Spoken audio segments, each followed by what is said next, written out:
You know, I'm thinking right now of my two grandmothers, and one of them was my grandma Benedict, and my grandpa was a cattleman in Arizona. Awesome. And she was this amazing woman. I mean, she ran that house when Roundup happened. Everybody was fed. She was a figure in that house, and a well-respected matriarch. Same with my other grandma, Grandma Rose, and Grandpa was a potato farmer, and she was a woman that everyone respected, nobody messed with. But you know, she didn't have to tell you that she was powerful, and she could do that in her way.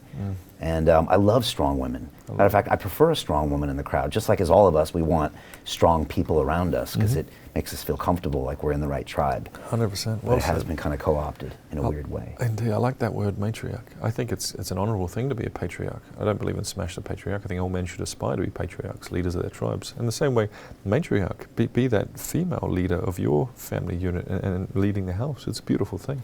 I often say a good wife is an absolute superpower in every area of your life, from finances to fitness to overall fulfillment. A toxic dynamic with a woman is absolute kryptonite. It'll ruin every single part of your reality.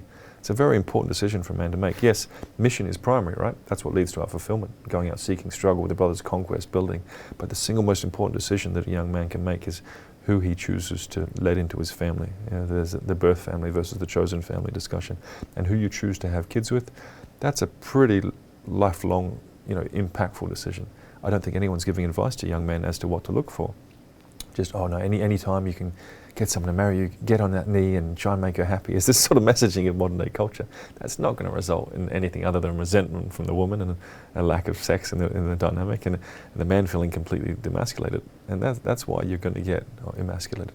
That's why you're going to get figures like Tate absolutely blow up, because he's saying, no, young king, you deserve better.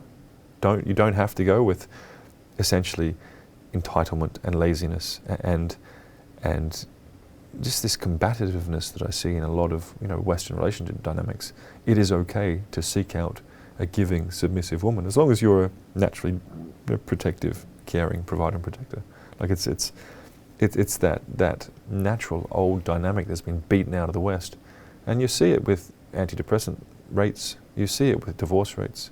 You see it. Man, I was at Wild Waddy about a month ago with my kids, and I heard a British couple arguing. And it was so toxic, and they were arguing in front of their friends and in front of me as a stranger. I was like, is that actually a marriage? These people hate each other. It's just constant combat and disrespect and stonewalling, and to the point where I was just mind blown. And then someone who was with said, no, that's pretty much the norm in the West. It is straight out combat. We're meant to complement each other. God has made us with qualities that complement each other. It's just been beaten out of the West, and I think Tate said it years ago. He said, if you interrupt the dynamic between man and woman, then you interrupt the way families are made. From there you interrupt the way societies are built. From there you have a dysfunctional, easily led, toxic but submissive society that can be controlled both by the political and the economic elite. And that's exactly what we see today in the West. Hopefully, Trump will change that. What do you think about that? Yeah, it's interesting. If you look at kind of the West, I'll say America, and the left, they've gone in on many of your points. So economically, they've made the state the father, and they've economically incentivized you to get a check from the government, and that way the government literally is the father and tells you what to do, and somehow encourages you sometimes to have a household without a man, etc. So that's scary. Divorce is incentivized. It's that's real. really worth looking at. The other thing they do is they shame you, because it's a great way of controlling you. So you're a bad person because of your race and your history, because you're ruining the environment, blah, blah, blah, blah, blah. So there's something bad about you, and that's what the left does, I think, more than the right, is that you're inherently bad. And the more we can magnify that, the more then we can use that guilt and shame to get you to do X, Y, and Z.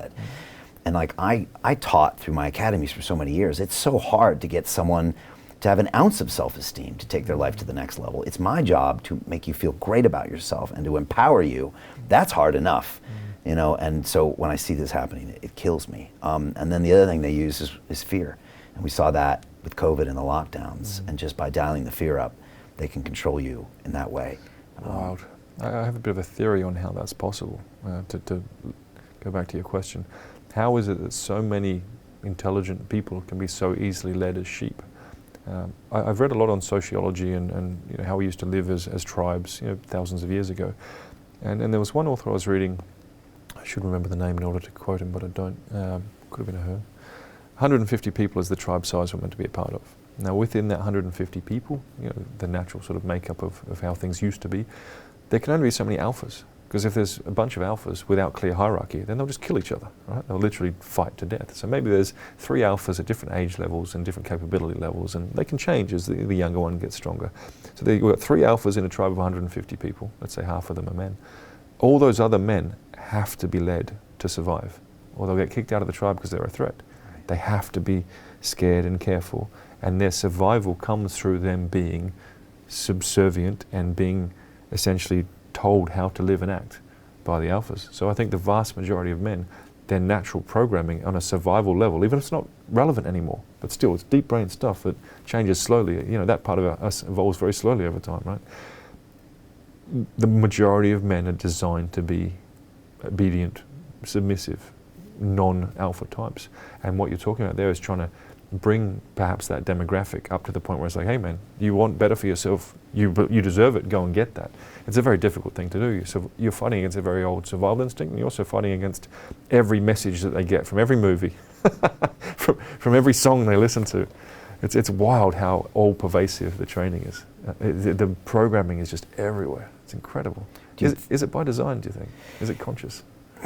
I mean, I think I've heard you talk about this before, and you don't believe, you know, there's a cabal in a room, you know, making these decisions for the world, and I agree with you. I think there's many matrices, yeah. I think it's just quite simply easier to control, and all these things propagate, and it just works better, and that it's everyone's individual job to check out of that matrix. Yeah.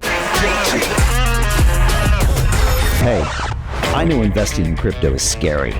It takes a real leap of faith because there are so many scams, rug pulls, and bad actors out there. It's a dangerous business, which is why 95% of people lose all their money. Well, that's why I created the London Real Investment Club, so you can access the hottest deals on the planet and use the crypto bull market to create the generational wealth that you deserve. Join my team of over 100 people from around the world that are making millions of dollars behind the scenes investing in blockchain, AI, Web3 games, DeFi, Bitcoin, and more. Don't miss out. Click the link below to book a call with one of my team now. But hurry, this bull market will end soon. I know investing in crypto can be scary. That's why you gotta join the investment club. Pull the trigger. Let's do this.